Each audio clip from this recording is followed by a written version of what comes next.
तो आइए मैं एक ऐसी कविता सुनाता हूँ जो मेरे प्रियतम रचनाओं में से एक है और मैंने बहुत ही विषम परिस्थितियों में इसको लिखा था।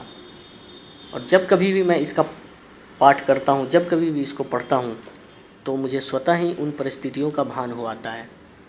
मैंने इस कविता को अपनी माँ के लिए लिखा था।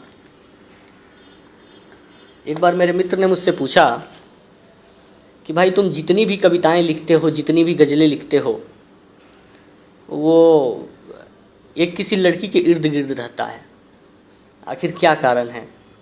कुछ और लिखते, कुछ और बांटते तो और भी अच्छा रहता, और भी निखार आता। तो मैंने उसको दिल से लिया और मैंने सोचा कि भाई एक अनजान लड़की मेरे कविताओं की, मेरी गज़लों की यदि नायिका हो सकती है तो मेरी माँ मेरी कविताओं की नायिका क्यों नहीं हो सकती, जो मेरे पैदाइश में खुदा की साझेदार रहती है। और इसलिए मैंने एक छोटी सी कविता लिखी है जो आपके साथ शेयर कर रहा हूँ कि सागर के सोतों के नीचे सीप में मोती पलता है। यदि मैंने माँ की ममता को सही आंका है तो दाद दीजिएगा। सागर के सोतों के नीचे सीप में मोती पलता है, दीपक भी अंधेरे में दूजों को खूब संजोता है। वात्सल्य और ममता में, वात्सल्य और ममता में एक कैसा अनोखा रिश्ता है। वात्सल्य और ममता में एक कैसा अनोखा रिश्ता है।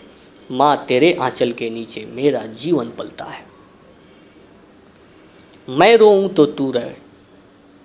माँ एक मोम की भांति होती है जो अपने बाती को जलता देख स्वयं पिघल जाती है।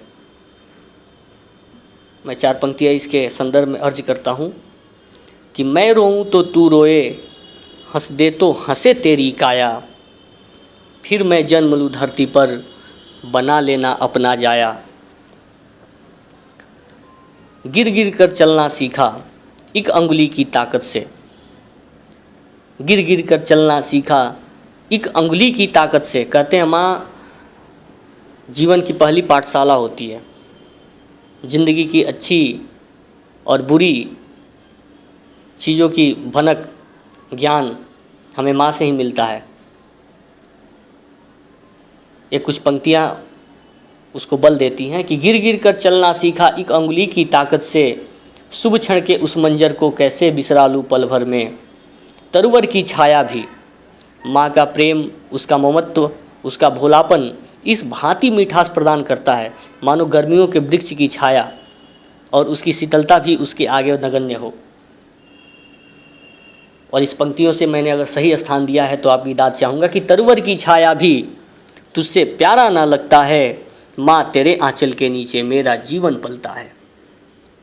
कि दुनिया तुझसे टकराती है, उन परिस्थितियों को मैंने इसमें व्यक्त किया है कि दुनिया तुझसे टकराती है तो इतना क्यों टूट जाती हो।